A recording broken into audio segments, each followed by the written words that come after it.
You are now listening to the Someone's Favorite Productions podcast network. Almost.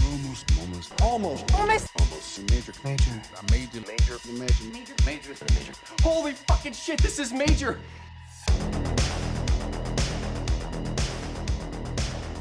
Hello everybody and welcome to this week's episode of Almost Major, where we talk about the many major studios and the films they release. We are on our Geffen Pictures mini-series. My name is Kevin Tudor. I'm here with Brian Doyle. Hello. And today we're talking about Michael Collins from 1996. Michael Collins sounds like a fancy drink that your dad would drink. Michael That's Collins actually a good on the point. rocks.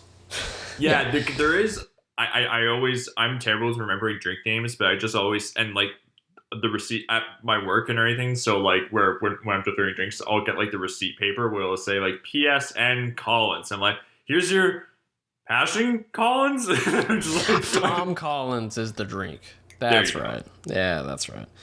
I have not reached that level of familiarity with drinks as somebody who drank 7 Vegas bombs in one night and then couldn't go to sleep and then had to go to work that morning.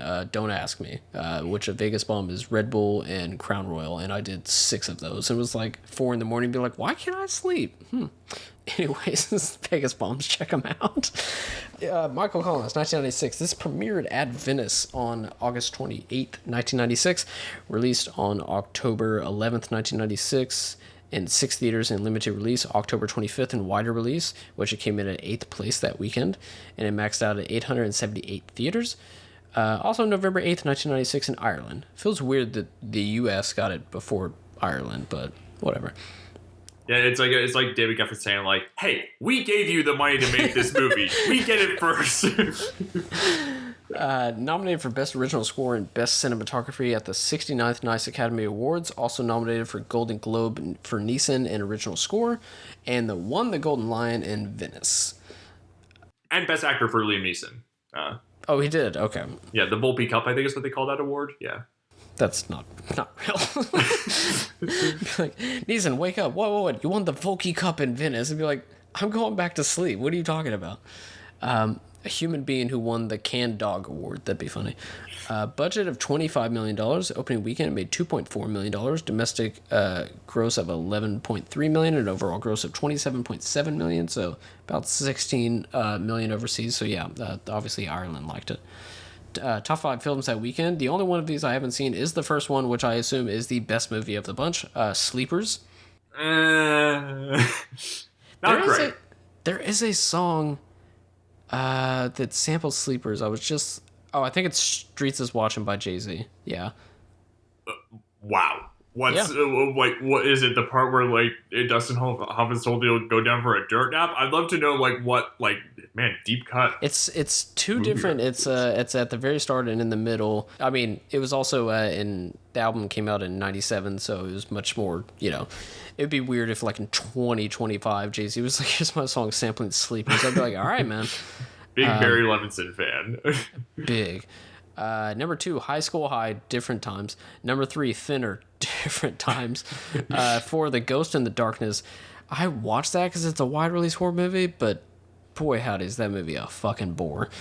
It's like the first like hour and a half you're waiting for who is that? That's Michael Douglas and Val Kilmer, right? Yes, Val Kilmer. I think Val Kilmer is in it for the first hour and you're waiting for Michael Douglas to show up. Either that or vice versa. And then at that point, I believe they're called man-eater wolves show up. And it very similar to like Relic. Have you seen the Relic? Yeah. I know some people will ride for that one. It's okay. Not one of my favorite Peter Hynes movies. Boring. Yeah.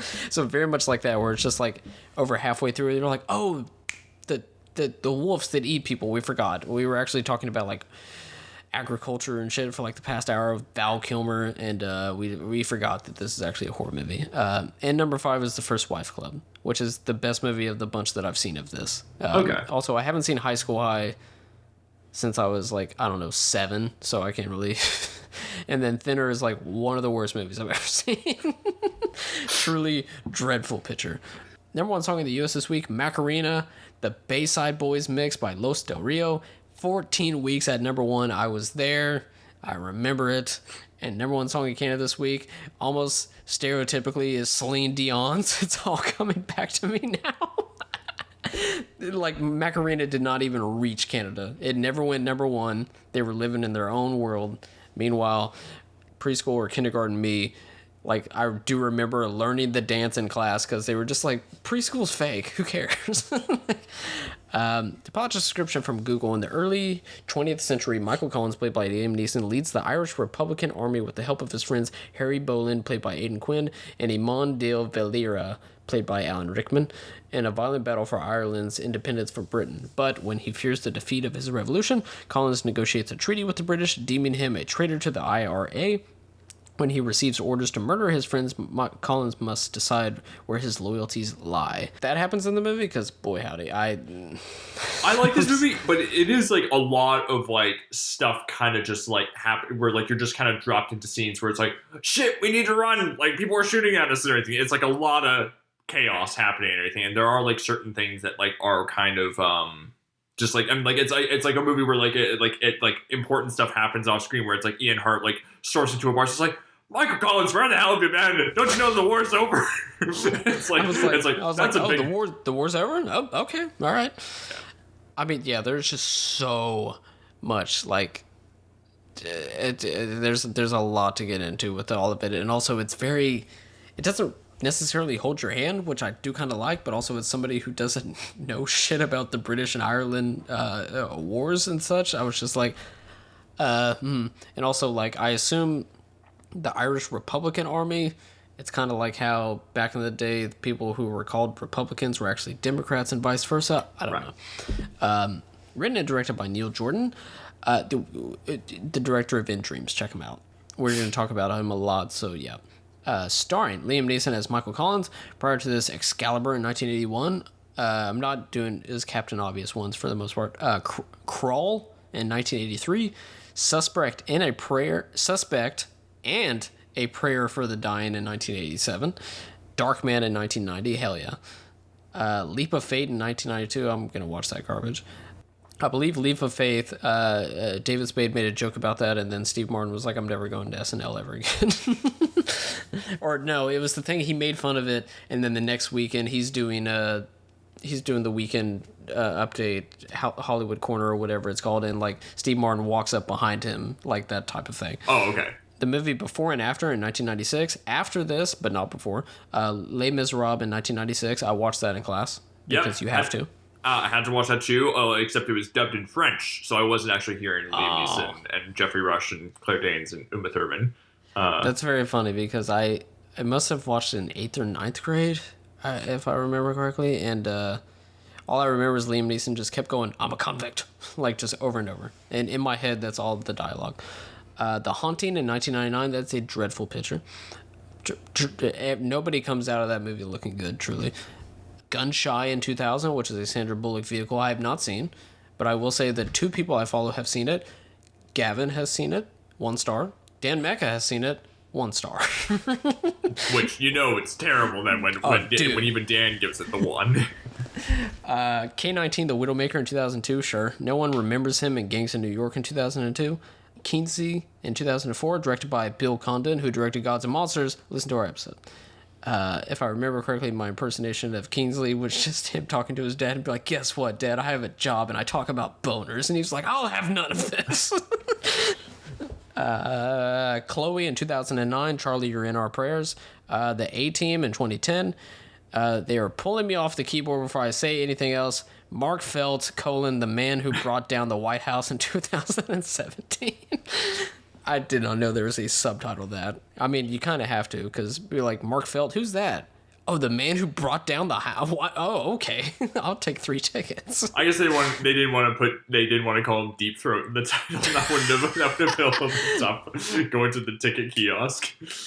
I mean, that's the Simpsons joke. Nelson Muntz walking out and be like, I can think of 2 things wrong with that title. Also starring Aidan Quinn, Stephen Rea, Alan Rickman, Julia Roberts. Okay. Dan Mecca told us this. It was like, watch out for her accent. I didn't notice it being any bad or any different than anybody else's. It's more just like, what accent? I don't Well, know that she's doing go it. in and out of it. That's yes. it's particularly, I think it's the scene when it's like when it's cross cutting between her and Liam Neeson in the room, and then all of them like killing like the British guys, like Charles Dance and all that. Like it's like the scene where she comes up to him at the curtain. I'm like thinking, you just sound like you're speaking in your natural American accent. Okay. If she was like, this scene they're gonna play at the Oscars, and I don't want to have a phony baloney Irish accent, so I'm just gonna talk normally. I'm obviously not Irish, so I can't tell what's good or bad. As if they were doing like an American accent and they're an Irish person, which they are always great whenever foreigners do American accents. But I was just like, sounds kind of like an Irish accent to me. It's not that bad. It's not Tom Cruise and Far and Away, but let's see. Trivia. I have some things here. Despite containing several brutal scenes of violence, the film was given a very lenient PG rating in Ireland, which I'm sure in Ireland it's like, instead of PG, it's like 3 heads of a goat or something like that. I don't know. The Irish people are gonna fucking come for me. It became the second most successful movie ever released in Ireland. Mary Louise Parker was at a point of being signed on for the part of Kitty when Neil Marshall got a call from Julia Roberts, which, imagine that. Be like, yeah, I'm almost about to get it. And he was just like, somebody more successful called. I'm sorry. Like, jeez. What was Mary Louise Parker doing around that time? Because Boys on the Side maybe comes out that year with her and Whoopi Goldberg and Drew Barrymore, which is charming. She'd been in The Client and Fried Green Tomatoes, but those are a few years before. So, like, that's just, I'm thinking of what she was in around that time. Boys on the Side. Who directed that? That's... oh my gosh. Herbert Ross, who did Footloose. Herbert Ross. Yeah. Herbert Ross, who did My Blue Heaven? Yes. Okay. Herbert Ross, Footloose. Yeah. My Blue Heaven. You know. Did you know that's kind of Goodfellas before Goodfellas? Did you know that? The film received general positive reviews from critics, but was criticized by some for its historical inaccuracies. Neil Jordan defended his film by saying it could not provide an entirely accurate account of events, since it was a 2-hour film that had to be understandable to an international audience that would not know the minutiae of Irish history. Buddy, I still don't understand. Gabriel Byrne was attached to the role of Michael Collins when Michael Cimino was set to direct it. The final song by Elliot Goldenthal in the film Funeral/Coda is actually Goldenthal's rejected finale for the movie Heat from 1995, which director Michael Mann replaced with an existent Moby piece. Oh, I mean, that movie Can't song go was wrong great. with that. Yeah. You were just like, oh, that should have... Oh, okay. Bottom of the barrel DVD fact here from IMDb. The first DVD release was flippable and had 2 sides, much like an old LP, similar to the first DVD release of Robin Hood, Prince of Thieves in 1991. You say that like that means something. What were the 2 sides inside? Widescreen and full screen. I think... hold on. That we're not done. In one of the first scenes, Michael Collins fought along with the rebellion against the military. After you flip over the DVD, the first scene shown is Collins now on the military side fighting against the newly formed rebellion. The side change of the DVD dramatically marks the change of Collins' position. Shut the fuck up. That makes... sure, but that wasn't done intentionally. And also, why was the DVD release half of the movie on one side and the other half? So one half was an hour and the other half was another hour? Like... that's the thing I do strongly associate with like VHS tapes, like, the first tape of Titanic, that's ending a 3-hour with movie. the iceberg. No, but like, but it's just, I do associate with tapes just because of like, I think of them not having as much, room and everything. But then like, I remember when I was in university, I had to watch Wyatt Earp, the Lawrence Kasdan movie, which is also very long, and that like the DVD was like, it's like, he shows up in town, it's like, I'm Wyatt Earp. It says, put in disc 2. And I'm like, okay. I mean, yeah, it's the thing is they cut it in half. Usually at the midpoint, there's, escalating action. So it's not exactly, I don't think people at Warner Brothers was like, and right here would be perfect. And that we made sure when we, whatever, I'm going. What if Tubi had been in charge of, like, if it was like Tubi, like, is sort of like, I'm Wyatt Earp. Cut to tampon ads. Yeah. It's like, I'm Mike. Please put in disc 2, just mid-sentence. The price of freedom is the blackening of my name. I will gladly pay it. The New York Times says Michael Collins is passionate, sweeping, and entertaining.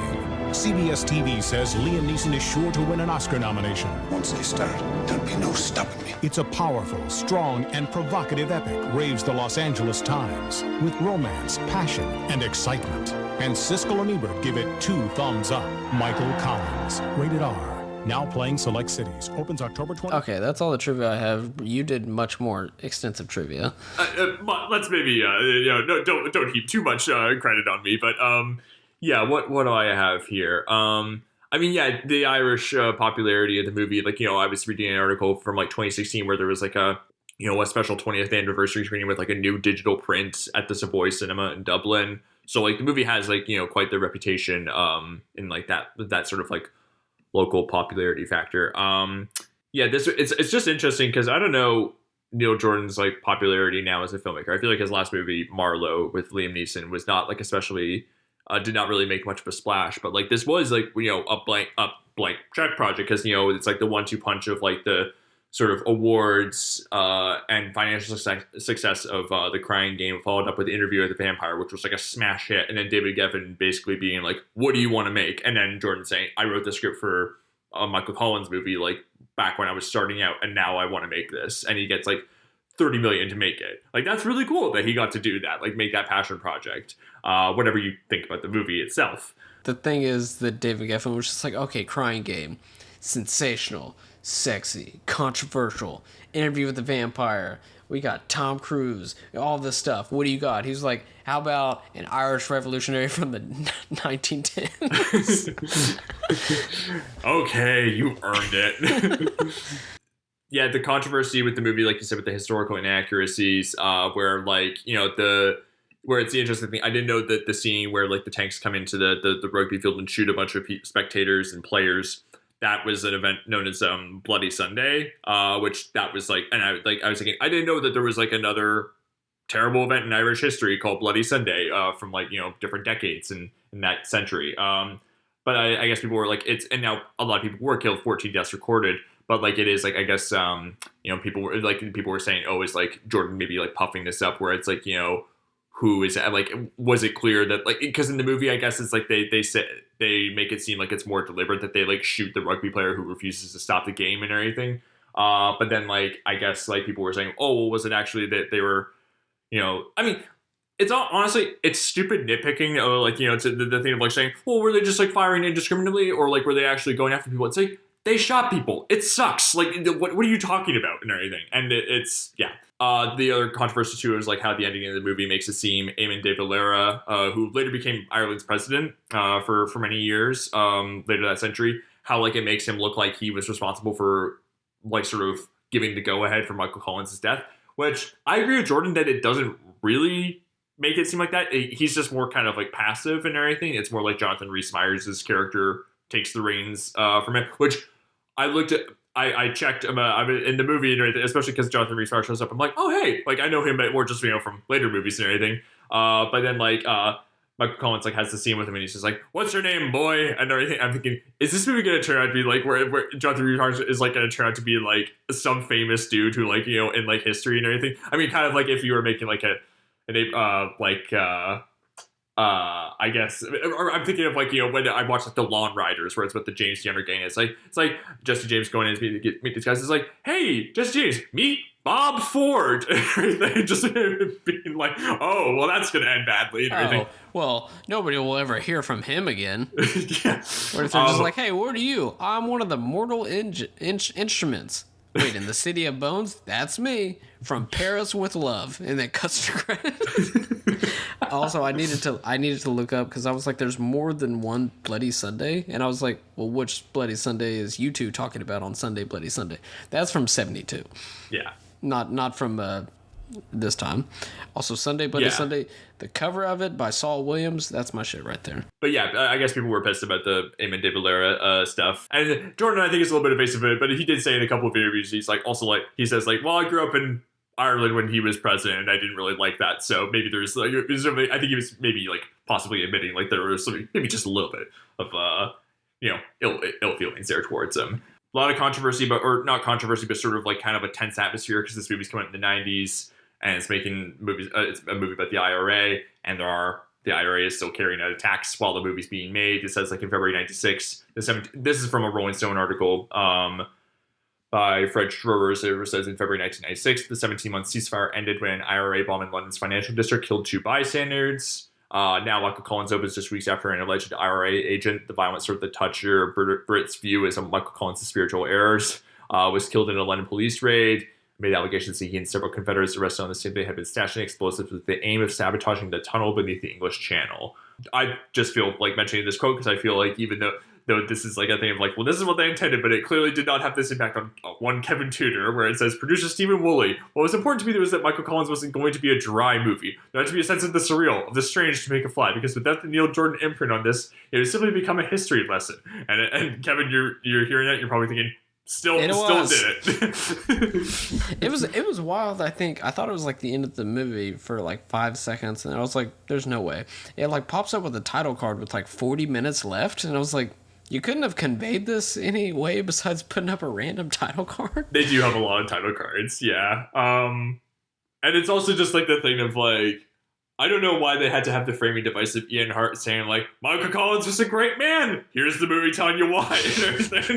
I'm happy to come back at the end. It does also, I'm pretty sure, open with Alan Rickman being like, man, he sure did die, didn't he? And I was like, hey man, what the fuck?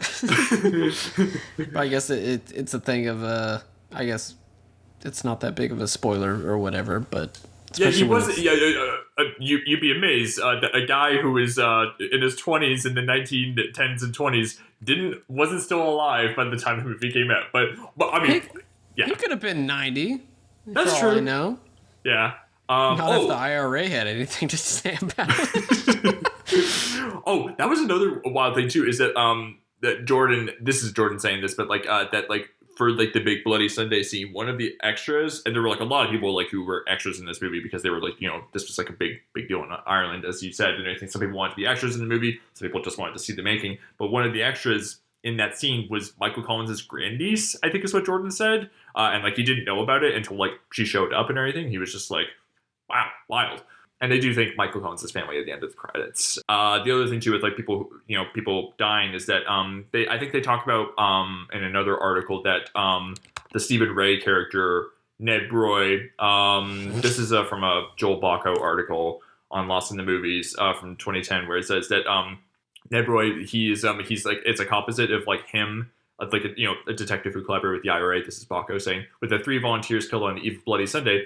And there was consternation about it because Roy lived well into old age, playing an important part of the Civil War period. Whereas, like in the movie, they make it like a big deal, kind of in like the escalation of like, you know, fighting against the British. You know, when they like kill Stephen Ray's character.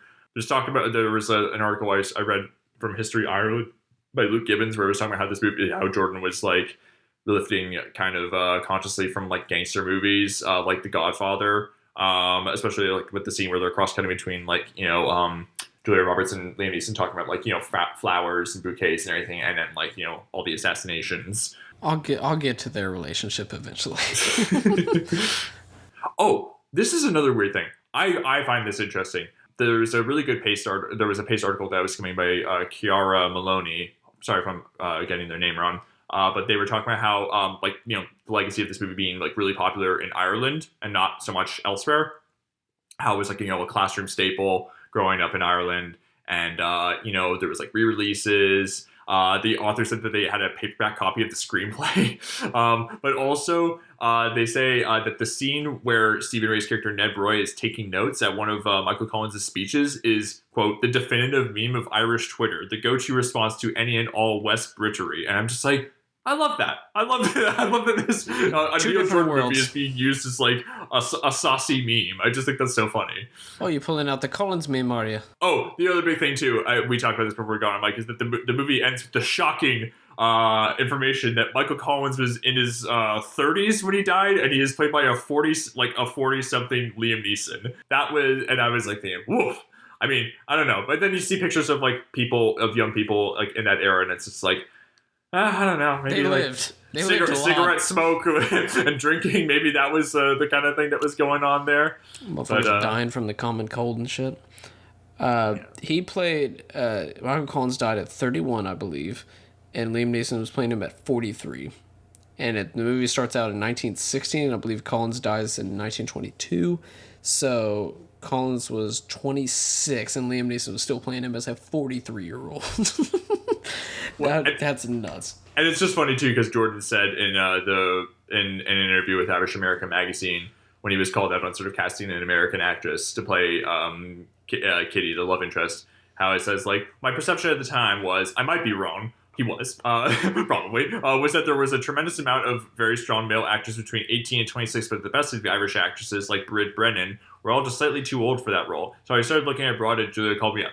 Seems a little shady to say that when you're casting the very old, or, comparatively much older Liam Neeson to play that role, but of Michael Collins. But, yeah, whatever. He hired her because he thought people would go see the movie if Julia Roberts was in it over Mary Louise Parker, which you're not wrong, but also... Not really, because most people went to go see were Irish people, and they're not just like going head over heels for fucking Julia Roberts. I guess it's like, there's like talk about like, oh, is the movie like too sympathetic to Michael Collins and everything, portraying him as like, pretty like, having like only just a little bit of conflict, but overall being like better. And then like, maybe the British being like, it's sort of like maybe being a little too clear cut between making the British look bad and everything. But like, I mean, it's also just like you look at like evil colonizing forces, and it's just like, I don't know, man, like real life is just like can be just like really extreme and everything. Like it's like I don't know. And won't somebody please think of the British? And I guess also just Neil Jordan like talking about like how he like says like he's like, he doesn't support the IRA and he doesn't support violence as like sort of a tool and everything, but he is like trying to understand it and everything. I think that's an interesting distinction. It's like, I think Neil Jordan definitely, what is the scene where they're going through the building and there's people outside the windows like throwing fruit at him and whatnot, and then they start shooting at him, and then my man with the cleanest Molotov cocktail chunks of shit right at their truck. I mean, that's you're like having a little too much fun with that to be like violence is not the answer. Well, yeah, but I mean, it is like the thing of, I think, showing how it is like differently weighted and everything, how it's like the British and just at least is portrayed in this movie are setting the tone for all this. Like they are like, like it's like, oh my goodness, I'm being pelted with lettuce, I gotta shoot somebody. it's just like when that's like your means, it's like I feel like you lose the high ground there and everything. It's just like, yeah. Anyways, they didn't even wash the veggies before they threw it on us. Don't you understand, Captain? But yeah, no, that's the majority of the stuff that I found in my research. Hopefully I'm giving enough good context there.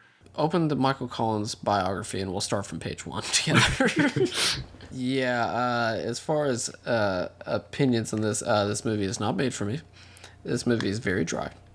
I think Neeson is good. I don't think I've ever seen Liam Neeson not be at least passably good.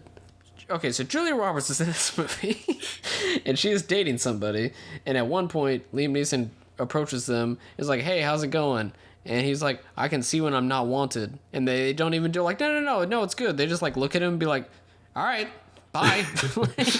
And then that guy goes off. I don't know if he's going off to whatever. No, he goes to America. He goes because Alan Rickman in particular, he like says, I want to like tell American people about like our Irish cause and everything. Yes. And Quinn is and Neeson has some beef with Rickman over that because he's like, you're taking away my right hand man. Like, we're not going to be. You're worried about us like stirring up trouble together. And then that's when he and Roberts get closer. That's right. Yeah. Get closer. He's still in eye shot. My man goes over and starts making out with her, which I get because people were coming up to her being like, "Hey, what are you doing?" And he like was pretending that they're together. But what? He was waiting. He probably paid those cops to go and harass her just so he could pretend. Yeah, whatever. I don't understand their relationship whatsoever. Like whatsoever, other than like, well, it is an hour into this movie and we do need a romance. And I'm like, I don't get it. Why are they talking about flowers in a room? Like, I don't care, dude. But it's just so funny. Like literally 5 seconds. Like the dude is probably on the train being like, what the fuck? Like, can still clearly see Julia Roberts, and then Liam Neeson just pulling up from 40. Not to... Okay, how old was Julia Roberts at the time? It had to... I would say mid-30s, probably. Let's see. She's born in 1967, I think. So She's 29. yeah, there you go. Okay. Probably 28 when she's filming this. Yeah. Okay. I don't know why I asked, but Canceling Michael Collins years after his death or whatever. from the grave. I mean, the real story is probably like, yeah, she was like 17, probably. Yeah. But like, I assume, because you said one of his granddaughters was in the movie as an extra? Grandniece. Yeah. Grandniece. So unless the historical inaccuracies is this woman who's played by Julia Roberts is eventually the woman that has his children. I don't know. And Kitty I can look up actually how far apart she was in age. She was born in 1893. Michael Collins. Damn, she old. Also born in 1890. So there's a 3-year difference between them. That does not look like a 3-year difference, as played by Liam Neeson and Julia Roberts. There's like Liam Neeson, 25 in this movie, and he has crow's feet. I think he even makes a crack at one point. It's like, what would you want with an old man like me? And then it says like, and the movie's like 31. I guess like, but then again, I guess it's like, what was the mortality rate in like, you know, in Ireland in the early 20th century? It's like, if you're 31, are you like, it's like, oh, getting to the end now. 31, you have 3 grandchildren. Like, favorite, what's the one thing? It was like you give a pilgrim a Sour Patch Kid, it would fucking kill them. Same thing with Michael Collins. It'd be like, dude, you don't have to shoot him or try to go through all of this. I'm like, dog, I got like high contrast fucking sugar fructose to give to him and knock his ass out immediately. It is very funny where at the ambush at the end, they have to do all that to kill him. And I was like, y'all had so many opportunities. Like, he was never really hiding.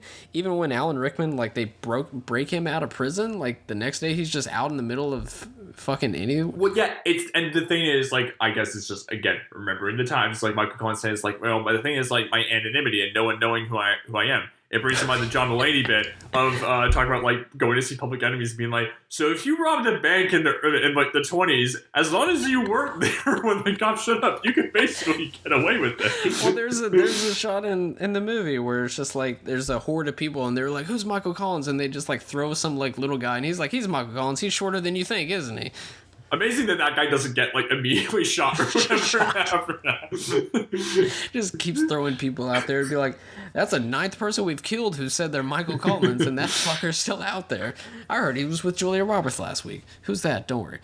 I guess there is stuff to talk about except not just in the movie for me because it was one of those I was watching the movie trying to concentrate and I was like, didn't I get contact solution? I thought I bought contact solution at Target. Did I buy contacts? Hold on, let me pause this. I gotta go check and be like, I really should have bought contact. What? I was at Target and I didn't buy it. And then I'm watching it again and be like, should I go and pick some contacts? That type of thing where I'm just like, focus. And I'm like, okay, I am focus.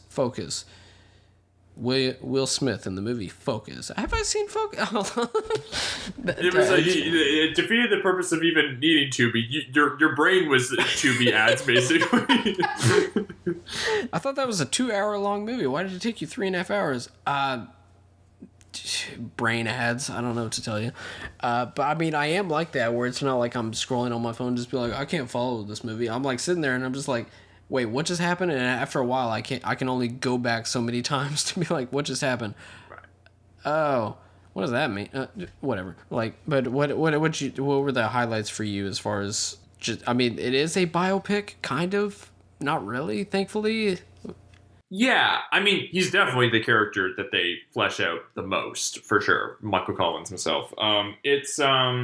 I mean, what's the joke that people love to cite from The Simpsons is like, every time Michael Collins is on screen, people should be asking, where's Michael Collins?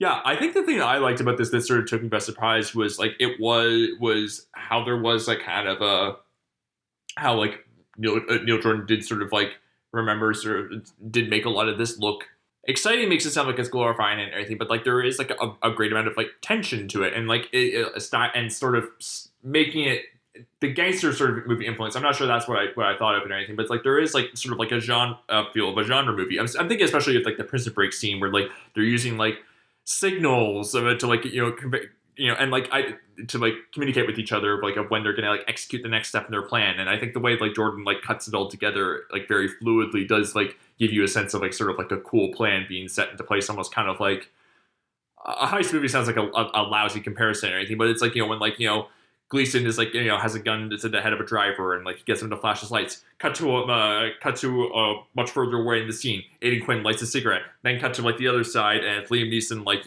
using the keys to like break Alan Rickman out of prison. And I'm like thinking, oh, like it's so cool how like they're all like, speaking to each other and like their own sort of code and everything. And I don't know, I like that sort of like the covert operations, and there are like a lot of it sometimes is a bit dizzying how much how much incident is happening in the movie where you're just dropped into a scene, and like there's like the scene where I think it's Alan Rickman once he comes back from America. I was just about to see this. He like suggests some sort of I'm sorry if my memory is sort of betraying me at this moment, but he suggests some sort of plan on the custom house. Yes, and Michael Collins says that seems like a bad idea. Cut to they're in a warehouse. They're just being running shot around. at. The camera's frantic as fuck. Yeah, and Jordan shoots it all very, very dynamically, and like the Chris Menges cinematography. I love like all the gorgeous blue smoky lighting that like gives it like such a sense of texture. Probably what getting sort of a sense of what it all feels like, and it all feels very sort of suffused with melancholy, even like in the moments of like when they're feeling joy. It's like often undercutting that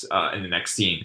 But like it is just like a thing where it's like, whoa, we're like headling, like we're like going like hurtling like through plot here. Like it's a lot that's happening, and sometimes like it can be a bit tough to keep up with. Chris Menges, who shot Stop Loss, which will become in the next miniseries. There we go. He also shot The Good Thief. Yes. Gorgeous looking movie. Oh my goodness. Yeah. There's that great scene in that movie where like they go to visit some guy who's gonna like help them like with like some sort of tech stuff, and it's like just this blue room where he's like playing the electric guitar, or this guy's like playing the electric guitar, and like it's like making all these green lasers just shoot around the room in these crazy directions. Oh, it's awesome. He also shot, a movie that does not exist, but I need to tell Jack Draper about this because it's directed by Tommy Lee Jones. The Three Burials of Meliquad's Estrada. Yeah, I've heard that's really good. I think that's fake movie. It's Guillermo Arriaga, I think, who wrote that. The guy who wrote like Amaros Perros, the Inarritu movie. Yeah. Yes. Also starring January Jones, our finest film actress. Okay, Michael Collins. I liked. I do think there are like some parts of this movie that didn't entirely work for me. I think the part where I wrote in my notes, okay, this is a bit much, is the cross-cutting climax between Julia Roberts' wedding shopping and Michael Collins getting assassinated, and while Sinead O'Connor sings about wedding days on the soundtrack. The Sinead O'Connor song is great.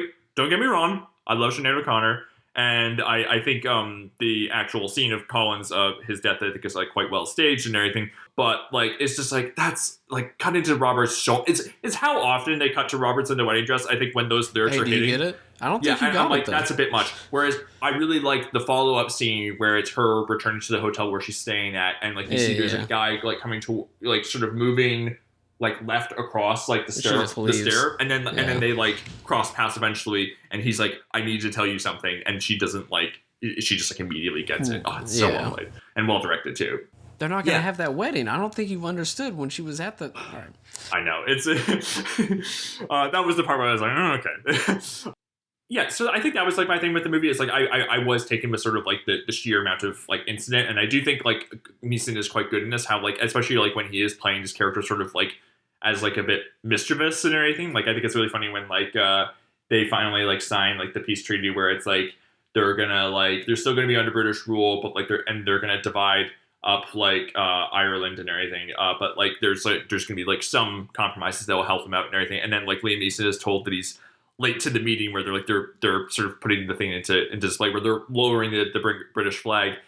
He's told you're 7 minutes late. It's like, you've had our country for 700 years. You can wait. You can have your 7 minutes. And then he says, do I get to wear that hat now? When he's like, and I was just like, I just like that he's sort of like messing with people while also like clearly like having a lot of passion for like sincere passion for his country and wanting to be free. And that's an interesting thing too that the movie has, where it is like a lot of like the sort of the third act thing is like. And it is interesting thing of like when you're watching it, it's like 40 minutes. It's like, oh, there's like 40 minutes left in this movie. It's like, but like they just said that the war's over. It's like, well, no, there's like an immediate fallout from that, where it's like division amongst the Irish. But I do think it's interesting how it's like not just I don't think the movie's not portraying it's like, oh man, those Irish, they really just couldn't keep it together. It's like it's a thing that I think they make like a passing reference to it about like, it's like, well, we could get like Churchill's men to like come back in, and like Neeson says, oh, that's what you want, isn't it? And it is interesting of how like, I'm not saying this is what happened or that the movie's like necessarily saying that, but it's like the British are like so hard on the Irish in this movie and like, really going after them in brutal ways, and then they give them the deal, but then it's like almost kind of like they're just, the deal they gives them is like were they perhaps aware that they were going to maybe destroy the Irish from within and everything? I don't know. It's just interesting that that's like a thing that they plant that seed there. Yeah, it's like a thing of like, they talk about like even just making the movie, it's like a movie about like something that happened like earlier in the century, but like, it's like still relevant when they were making the movie. And I mean, yeah, like you look at like there's still places in the world where like there's still colonization going on, and like you're just like thinking like, and like the oppressive forces are so brutal, and you're just thinking like it's terrible. There's no justification to treat people like that. It's just terrible. I was about to say it's 96. I was about to say, I was like, isn't the handover of Hong Kong from the UK to back to China, that's 97? So yes, that sounds about right. Yeah, because I know there's like some movies about that. I think isn't that what the Jean-Claude Van Damme movie Knockoff is about, or isn't it like set around that time? Maybe. Yeah. Did Rob Schneider know that when he was getting ready for his role in that feature film? I've not seen Knockoff. Movie. After 156 years, the British were like, it's yours, fine. Like, I mean, well, they say 700 years at the start of the movie, don't they? Like that was like they've had them for like, wait, it was. I was talking about Hong Kong, not. Ireland. Okay, Ireland. I see. Yes, my bad. Damn, that was, damn. Hong Kong was light numbers for them. Damn, God, British people suck. That was the thing. I think you wasn't that your Letterboxd review of Black Bag where you saw it like as a Soderbergh fan, you were like, nobody told me this was British. Yeah, Jack put that on, and I was like, okay, yeah, the new Soderbergh. Oh no! I was like, well, surely the next person doesn't have an accent. God damn it! I was like, I'm not here for all this espionage British bullshit, especially when it ends and it's just like, whew, that was a weird week. And I was like, what did we learn? Like, I don't know. Soderbergh is very hit or miss for me, but usually miss is never like bad. I'm just like, like, what is it? No false move. What's No that? sudden move. I thought that was also like fine. The NBA movie, little less than fine. Unsane. That's my Yes, love Unsane. High Flying Bird. Yeah, you and High Flying Bird, the basketball movie. That was you. I think maybe talking about some of these movies where you're like, still don't get it at the end of it. I'm like, High Flying Bird was like that for me, where I had to, I think I've maybe said this on podcast before, where like I was watching it with my mom and dad on Netflix. I had paused the movie 5 minutes and was like, what are they talking about? I don't understand what has just been established. It does just throw you in there, and as somebody that loves basketball, I was like, I don't know about all this, Chief. But that's fine. Soderbergh's doing AI documentaries now. It's fine. Everything's fine. Yeah, that's a fucking bummer. Learning that you're has Fincher used AI? I mean, yes. Unfortunately, he has. I think yeah, Mitchell Beaupre, our friend, like had like something in one of our group chats, but like saying like, don't ask your favorite filmmakers about what they think about AI. You're not going to be happy with the answers. I mean, I'm not surprised, but yeah, with Seven, when he did the 4K restoration of that, there was a shot that like wasn't like the only shot they had was like messed up or anything. It was like with AI, I was like, just shut up. I wouldn't have even noticed. All right, dude. And then with the Fight Club 4K, people are making such a big deal of it. It's just like, yeah, he removed some bumps from Helena Bonham Carter's face, and I was just like, all right, guys, this man is obviously not on this plane of existence. He's very much not here, where the fact where he's just like, hey, that wall back there that's kind of crinkled that we did like 27 years ago, we just take that out. Like, really? You noticed that? Yeah, I've been thinking about it for 27 years. I don't care. I really don't. And I also don't really care when filmmakers go back and edit their own movies. I really don't fucking care. Yeah, the editing's fine, but like using the AI stuff for like, it is just like, and And it's the thing of like, I think the separate justification for like his saying it's like, well, without the AI, we wouldn't have had like we didn't have access to this great footage. It's like, well, guess what? You don't have it. Move on. It's just like, rats. Yeah, what did you do for the past like 50 years being a filmmaker? You just didn't do it. That's like being like, somebody passed away during filming, so without AI, we wouldn't be able to finish their performance, and be like, no. Well, that is unfortunately what is happening with Val Kilmer in his latest film, where it's like, Val definitely would have wanted to do this movie beforehand, before he passed away. It's like, well, and like his family like agreed with it. I'm like, I don't care what his family says. Like, yeah. Are their names Val Kilmer? That must be confusing. That would be wild if all of his kids were named Val Kilmer, like George Foreman's kids are all named George Foreman. Did you know that George Foreman has 6 sons, and every single one of them is named George Foreman? Oh, jeez. That must be genuinely confusing. It's like when movies are like get like sequel or reboots. It's like, what is called the same as the first one? You know, it's like Scream and Scary Movie and all that. Yeah, and then the next one comes out, and they're just like, Scream 7. What was the previous one? I feel like this is a trick. What were we talking about before we talked about AI? Michael Collins, you think he like AI, yay or nay? Sound off in the chat. I mean, it's just funny. I mean, you texted me afterward after watching this movie that like you texted me a bit of someone doing an Alan Rickman impression on Family Guy with like his answering machine. Hello, you've reached Alan Rickman at 555-0122. Please leave a message at the beep. Hello, Alan Rickman. It's Alan Rickman. And it is like the thing of like what the scene where he like I don't know. I mean, I love him and as an actor, and he's good in this and everything. But like there is just the moment where he's like, I think after he comes back to America, and I think it's like after Neeson's characters come back from England negotiating like the treaty terms, and Rick was like, "You published the terms without my permission," and it's just like I don't know if I'm meant to be laughing as hard at this as I was when I was watching that scene, because it's just like he's acting like a kid having a tantrum. It's like meh, meh, meh, meh. And I don't know. I thought it was very funny. Those are me works that you publish without me knowledge now. What's Rickman's best performance? You already know what I'm going to say. That might not be objectively correct. I mean, your favorite... Is it actually Dogma? Is that your favorite? He's incredible in Dogma. I remember him being pretty good at that. Yeah. I mean, basic pick. I love him in Die Hard. I mean, yeah, he's very good in Die Hard. Yeah. What's your favorite Neeson? Actually, that's a good question. A-Team. Fuck. If you know who directed the A-Team, I'm quitting this podcast. Well, then I will keep my lips sealed because I do know the answer. Is it like Mick G or some shit? Hold on. No, you're not. Joe Carnahan? There you go. Yeah. Oh my god. That man had juice for one film.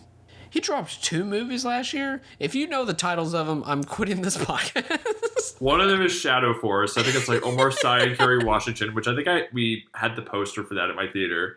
And then the other one, it's with Zachary Levi and I think Josh Duhamel. Is it called Not Without Hope? I'm done with this fucking podcast. Why is that movie 2 hours long? And then he let it rip again in January of this year. He hasn't, dude. Wait, does he have a new movie after The Rip?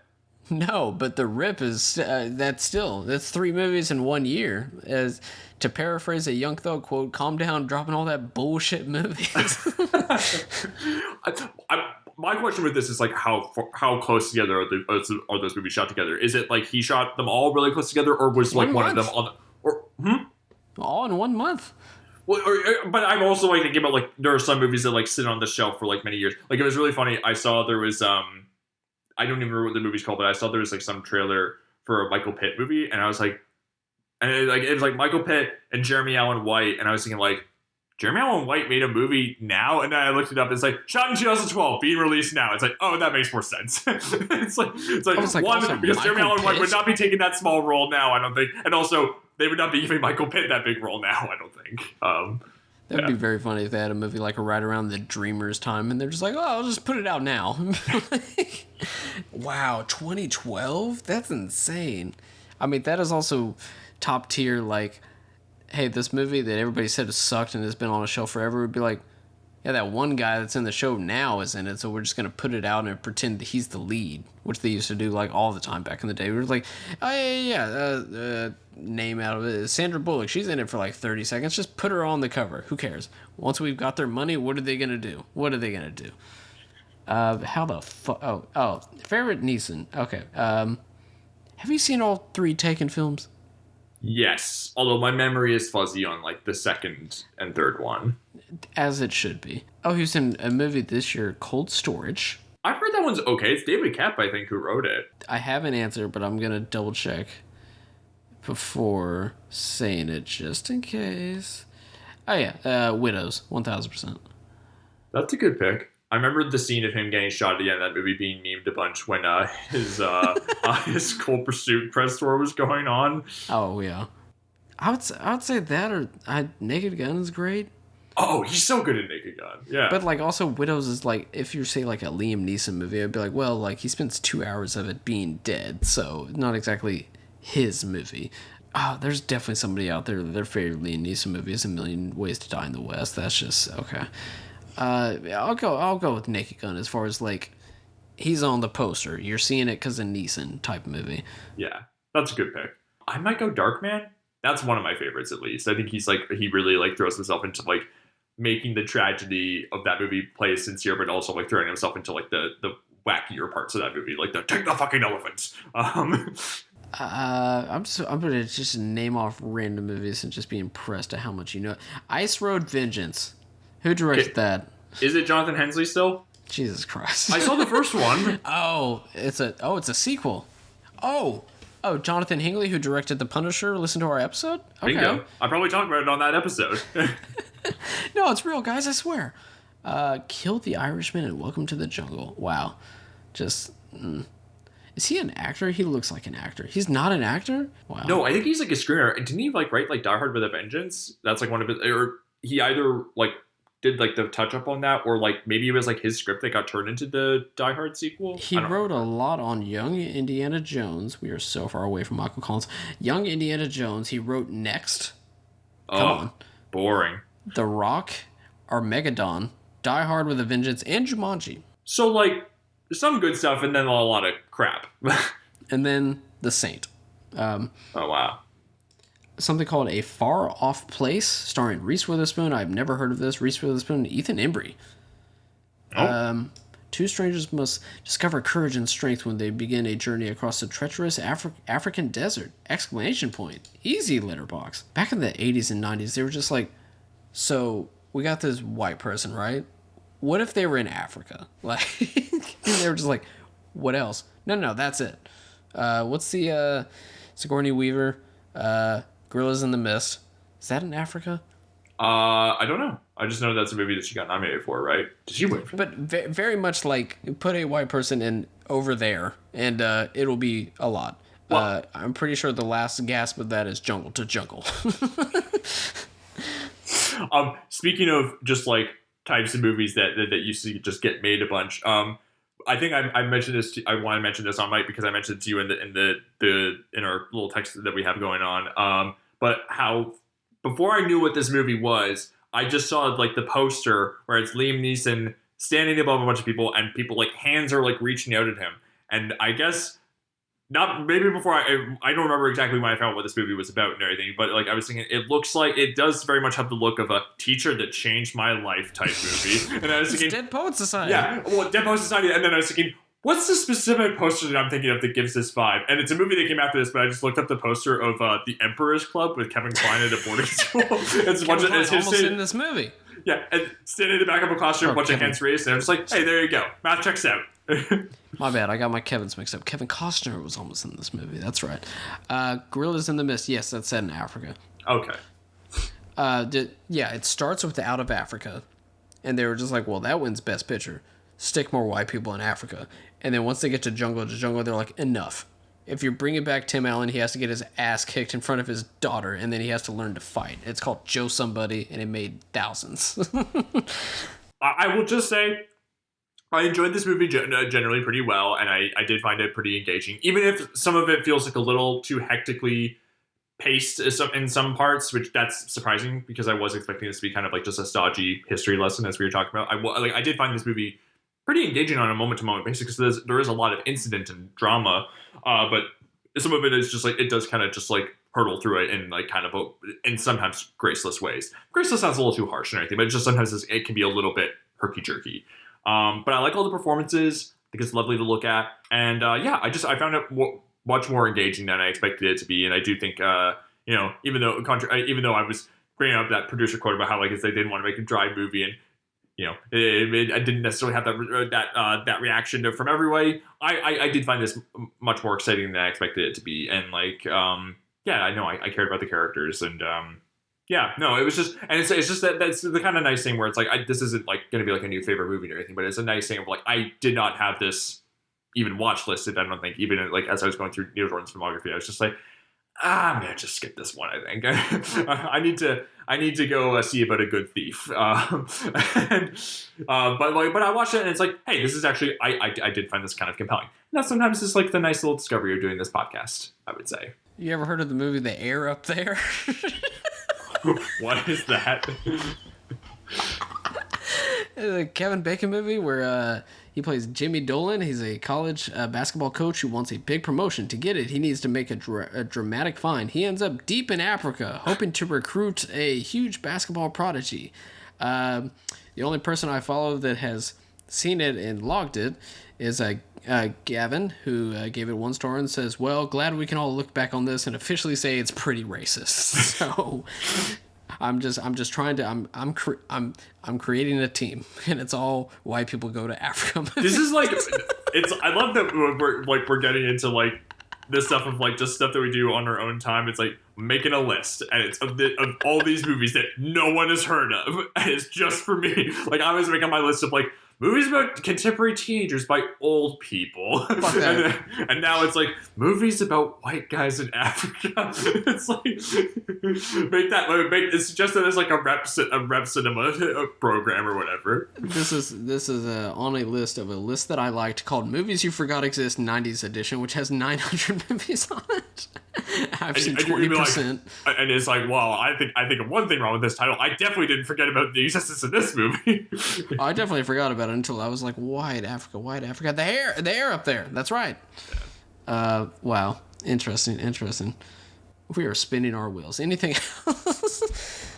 No, I mean, it's just interesting to think about. I don't know. It's just funny that Jordan is like the director who shows up the most in this miniseries. Like Geffen really like helped him along with like greenlighting these projects, and it's just and whatever you think about their quality, it's just kind of a cool thing that happened. That he got to make these movies at this scale and to have like some interesting style in them. I mean, like we talked about this with like Butcher Boy, but like how I know you and Dan were not really big on that movie, but it's just like wild that movie got made and that it was allowed to be made the way that it was.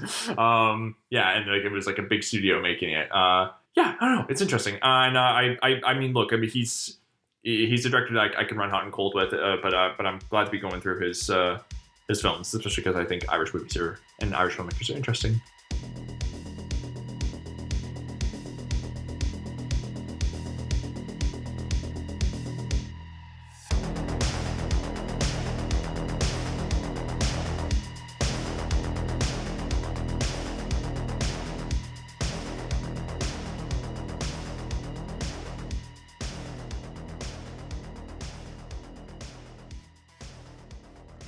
Hey, this is Jason Kleberg from the Force 5 podcast, a show that forces a guest to come up with a movie-themed top 5 list topic, and then we reveal our picks on air. Top 5 heist films, top 5 tearjerkers, top 5 movie dogs. Every show you'll be asking yourself, what would be on my list? Guests include directors, screenwriters, actors, podcasters, musicians, authors, and even a professional wrestler. Subscribe to the Force 5 podcast, and you won't just be a listener, you'll be a list nerd. The Force 5 podcast, available wherever you're listening now.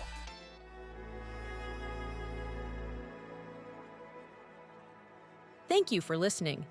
To hear more shows from the Someone's Favorite Productions podcast network, please select the link in the description